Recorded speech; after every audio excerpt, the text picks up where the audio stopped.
Meh, meh. Why do deer abandon your mineral site every year by midsummer even though there is still product in the ground? Because the mineral is not the problem. The soil is, and fixing the soil instead of dumping another bag on top of it is the difference between a site that pulls deer for 6 weeks and a property that holds deer year-round for decades. I spent $300 to $500 over 10 years buying mineral attractants. Evolved Habitat's deer cane at $15 a bag. Whitetail Institute 30 Dow 6 at $25. Primo's Takeout at $18. Every spring I dug a fresh hole, poured the product, and watched the cameras light up for a month. By July the visits dropped off. By August the site was dead. I blamed the brand, switched products, and started the cycle over the next April. A taxidermist in western Wisconsin who mounts roughly 200 deer a year told me something that changed how I think about this entirely. He said the biggest racked bucks he sees every season consistently come from a belt of small Amish and old order farms in Buffalo County, that coulee dairy country along the Mississippi River between Mondovi and Alma, where the ridges are steep and the valleys are tight, not the managed hunting properties with expensive food plot programs. Small family farms with 80 to 120 acres of ground that has not seen a bag of synthetic fertilizer in 3 or 4 generations. He could not explain exactly why, but after 2 years of asking questions and testing on my own ground, I think I can. If you have tried soil amendment on your property, I want to hear what changed. Stay until the end because there is a specific detail about why bucks stop visiting mineral sites that most hunters have completely backwards, and understanding it will save you from repeating the same expensive mistake every spring. The surface understanding of mineral attraction is simple. Deer need sodium, calcium, and phosphorus during antler growth and lactation, roughly April through August. You put minerals in the woods. Deer find them and come back. That part is true, but it is only half the story. The deeper problem is soil pH, which is a measure of how acidic or alkaline the dirt is. Most forest soil in the eastern United States, and that includes the hardwood ridges and pine flats where most of us hunt, sits between 4.5 and 5.5 on the pH scale. That is acidic.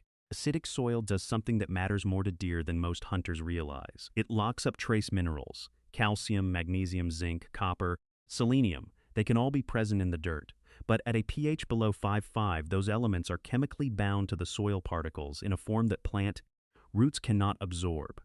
The clover, the forbs, the native browse growing in that acidic soil ends up mineral deficient even when the minerals are technically in the ground. The deer eating that browse are not getting what their bodies need. They are eating a full plate of food that is nutritionally half empty. The Amish figured this out, not for deer but for crops and livestock. They lime their fields and pastures on a regular rotation, usually every 3 to 4 years. Lime is ground up limestone, which is calcium carbonate, that raises the pH of acidic soil. They also spread wood ash from their stoves, which adds potassium, phosphorus, boron, manganese, and selenium. Over decades, this builds soil with a pH between 6.0 and 6.8, which is the range where trace minerals become what soil scientists call bioavailable, meaning plants can actually pull them up through the roots and deliver them to whatever eats the plant. The browse growing in that Amish soil is richer in trace minerals than the same species growing 200 yards away in untreated forest ground. The deer figured this out on their own. Nobody told them. They just kept coming back to the Amish fields because every bite tasted better and delivered more of what their bodies were asking for. That is the difference between a mineral lick and mineral-rich land. A mineral lick is a vending machine. It runs out. Mineral-rich soil is a restaurant that never closes. Replicating this on your property is not complicated, but you need a soil test first. Your county agricultural extension office does them for about $15 to $25. They send you a bag, you fill it with soil from 3 or 4 spots on your ground, mail it back, and in a couple weeks you get a report showing pH, phosphorus, potassium, calcium, magnesium, and organic matter. That report is your blueprint. Without it, you are guessing, and guessing with lime is how you overcorrect. What you want to see is a pH below 5.8. If your test comes back at 5.0, which is common in hardwood forests across Wisconsin, Michigan, Minnesota, and most of the Northeast, you will need roughly 2 to 3 tons of agricultural lime per acre to bring it up to the 6.2 to 6.5 range. That sounds like a lot. But you are not treating 40 acres. You are treating small zones, a quarter acre to half an acre each, roughly the size of a large backyard, in spots where deer already travel. Pick locations along existing trails near the edges of bedding cover.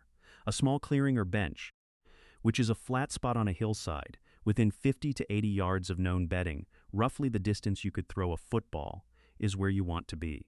Do not put it in the middle of a bedding area. Deer need to feel safe approaching, and they will not feed comfortably in the thick stuff where they sleep. Agricultural lime is cheap. A ton runs $30 to $50 from most farm supply stores.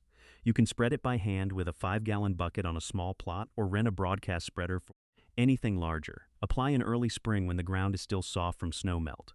Rake back the leaf litter, get the lime onto bare soil, and let the leaves fall back naturally. I made the mistake of spreading on a steep north-facing slope my first year. The lime washed downhill with the first heavy rain and pooled at the bottom, which was not where I wanted it. On any slope steeper than about 15 degrees, roughly enough angle that you notice walking up it, stick to flat or gently sloped ground. Work with gravity, not against it. I looked like a ghost walking out of the woods the first time I spread lime by hand. My truck smelled like a chalk factory for a week. My wife asked if I had been rolling in flour. I told her I was feeding the deer. She said it looked more like I was feeding myself to the deer. Quick pause here. Everything I just walked through, and 100 more tricks like it, is sitting inside the Buck Hunter's Bible, 2026 edition. 280 pages of the stuff that actually puts deer on the ground. And right now, if you grab it, I am throwing in the 30-day opening day roadmap completely free. That is a 60-page day-by-day preseason plan that walks you from the first scout to opening morning, so you start this season ahead of every other hunter in the woods. Link in the description, QR code on screen. This is the season you stop guessing. After you lime, overseed the area with a mix of white clover and chicory. Both are perennials that come back year after year. Both thrive in pH-corrected soil. And both are what agronomists call mineral accumulator plants, meaning they pull trace elements out of the soil at higher rates than most other species. Seed at roughly 4 pounds of white clover and 2 pounds of chicory per quarter acre. Broadcast by hand and press the seed into the soil by walking over it. Clover seed is tiny, about the size of a grain of sand, and needs soil contact to germinate. A light press is enough. Do not bury it. I made another mistake the first year that I want to save you from. I seeded in late June thinking summer warmth would help. The clover germinated, but the August heat killed half of it before the roots established. Seed in early spring right after the lime, or in late August when the soil is still warm but the brutal heat is done. Late August has worked best for me because the fall rains keep the seedbed moist through germination, and the clover goes into winter with a strong root system. Spring seeding works too, but you are gambling on whether summer drought kills the new stand before it gets going. For the trace mineral piece, add about 50 pounds of wood ash per quarter acre on top of the lime. If you do not have a wood stove, sawmills and firewood operations often give ash away for free just to get rid of it. A stand of white clover growing in 5 pH soil is a different plant than the same clover growing in 5.0 pH soil. I planted the same seed on 2 plots 300 yards apart on my property. One got 2 tons of lime per acre. The other got nothing. By mid-July, the limed plot was roughly 6 inches taller, noticeably darker green, and had deer tracks all over it. The untreated plot had some growth, but the browsing pressure was lower. When both options were available on the same ground, the deer chose the limed clover. That is one property, one comparison, and I am not going to pretend it is proof. But the direction was clear enough that I limed 3 more plots the following spring. I should mention something I got wrong early on that cost me a season. I used pelletized lime the first time because it was easier to spread.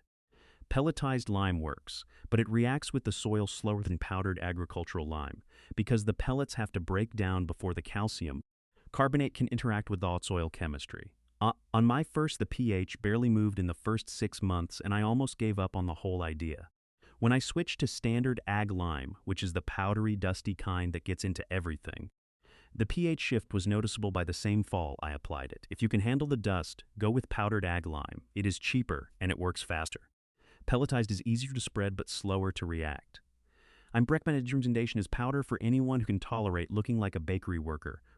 Afternoon, a buddy in Burnett County, Wisconsin, roughly an hour north of the Twin Cities, started liming 2 half-acre plots on his 60-acre parcel in 2019. First season, his camera numbers were about the same as the year before. Roughly 8 to 12 individual bucks between August and November. Second year, it bumped to 16. By the third year, he had 23 individual bucks on camera, including 4 that would score over 130 inches on the Boone and Crockett scale. Before the lime program, his best buck on camera in 3 years scored 118. Same 60 acres, same stands, same hunter. The only change was 2 small patches of soil that grew better food. He told me something I think about a lot.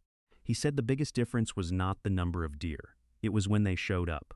Before liming, most of his buck photos were between midnight and 4 a.m. After the plots matured in year 2 and 3, he started getting photos at 5 p.m., 6 p.m., and during the first hour of daylight. The mineral-rich browse was pulling deer out of their nocturnal pattern because the food was worth the risk of moving in daylight. I want to be careful about overselling this because I have seen it work, and I have seen it take longer than expected.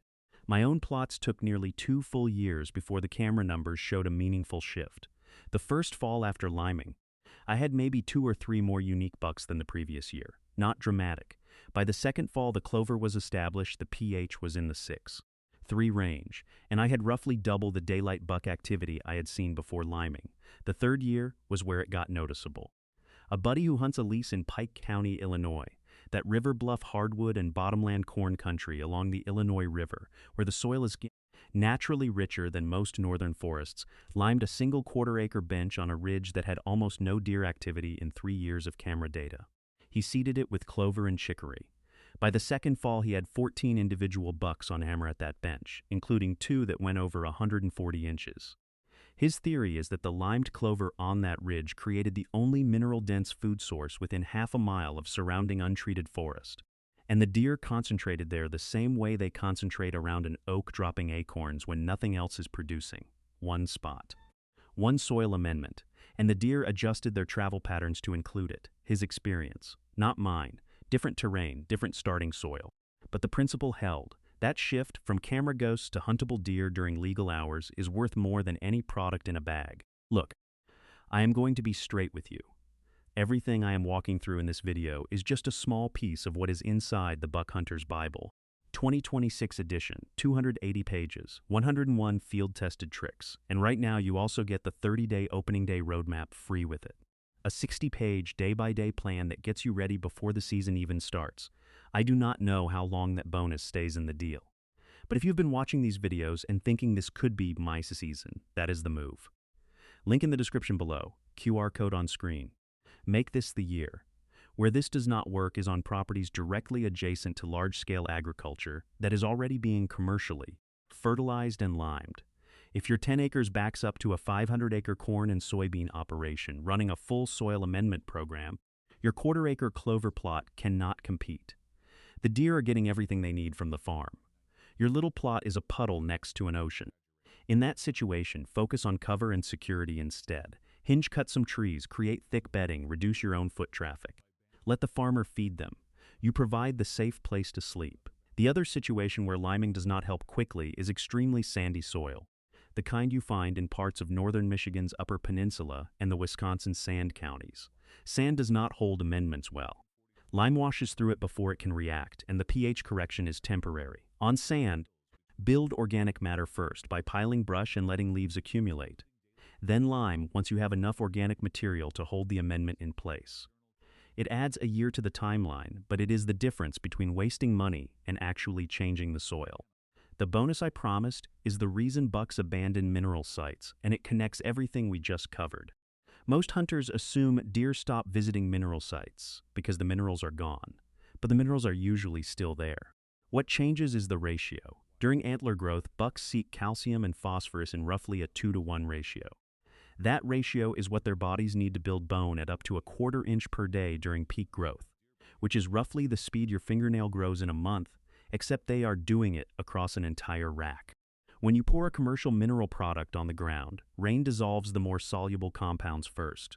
Sodium washes out fast. Calcium washes out slower. After a few heavy rains, the site is calcium heavy and sodium depleted. The ratio shifted. Bucks can taste the difference, and they lose interest even though there is still product in the ground. I did not believe this until I tested it myself. I sent a soil sample from an abandoned mineral site to the extension office. The calcium concentration was still high. The sodium was almost completely gone. The site looked active. It smelled like minerals. But the chemical balance had flipped, and the deer knew it before I did. Their ability to detect mineral ratios through taste is something I still do not fully understand, but the behavioral response on my cameras was consistent enough that I stopped questioning it. When the ratio is right, they come back. When it shifts, they leave. It is that simple and that frustrating. They are not leaving because the site is empty. They are leaving because the balance is wrong. It is like ordering a full meal and getting only the side dish. You would leave too. I ran a simple test to confirm this on my own ground. I poured a fresh pile of Whitetail Institute 3006 mineral on a stump in April. Camera went up the same day. First 3 weeks. I had 11 different deer visit, including 4 bucks. Weeks 4 through 6, visits dropped to 6. By week 8, I had 2 visits total. The mineral was still there. You could see it caked on the stump, but the deer stopped caring. I dug a sample of the soil from under the stump and sent it to the extension office. The calcium level was through the roof. The sodium was almost gone, exactly what you would expect from rain leaching the soluble compounds first. The ratio flipped and the deer moved on. The clover plot 80 yards away, growing in limed soil, had consistent daily visits from April through October without a single refresh. No bags. No reapplication, just soil doing what soil does when the pH is right. When minerals come through plant tissue instead of a pile of product, the ratio stays consistent because the plant regulates its own uptake.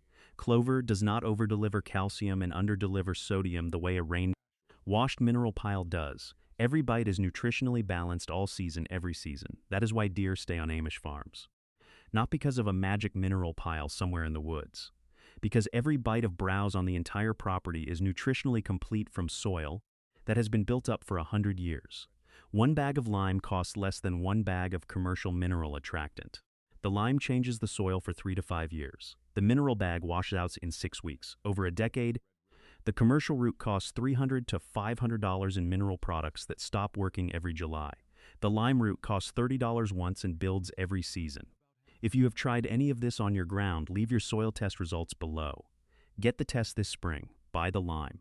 Pick one spot where deer already feel safe. Amend it, seed it, leave it alone. The first year will be quiet. The second year you will notice. The third year you will wonder why you ever poured another bag of flavored mineral on the ground. The Amish have been building soil this way for 100 years with lime and wood ash. The rest of us have been buying bags with deer on the label. One approach builds land that feeds deer at a level they cannot find anywhere else. The other empties your wallet on a 6-week timer. The deer already know the difference. The question is how long it takes three of us to figure it out. I talked to an old-timer in Pike County who has been liming the same 3 spots on his 40-acre timber tract since 1997, 27 years. He showed me clover growing on a ridge bench that looked like it belonged on a golf course. Dark green, thick, and covered in deer tracks. The soil under it tested at 6.4 pH. The forest floor 30 yards away tested at 4.8. Same ridge, same rain, same sunlight. The difference was $30 worth of lime spread once every few years for 27 years. He said the deer on his place do not leave, his words. They bed on his timber, feed on his clover, and the neighbors wonder where they go the rest of the year. They go to the food that feeds them best. And the food that feeds them best grows in soil that somebody took the time to fix. The total cost of his 27-year program on 3/4-acre plots comes to roughly $25 to $30 per application, applied every 3 to 4 years. That is roughly $200 to $270 over 27 years. He told me he spent more than that on a single season of commercial mineral products back before he started liming. $200 over 27 years versus $300 every single year on bags that stop working in July. The math is not even close.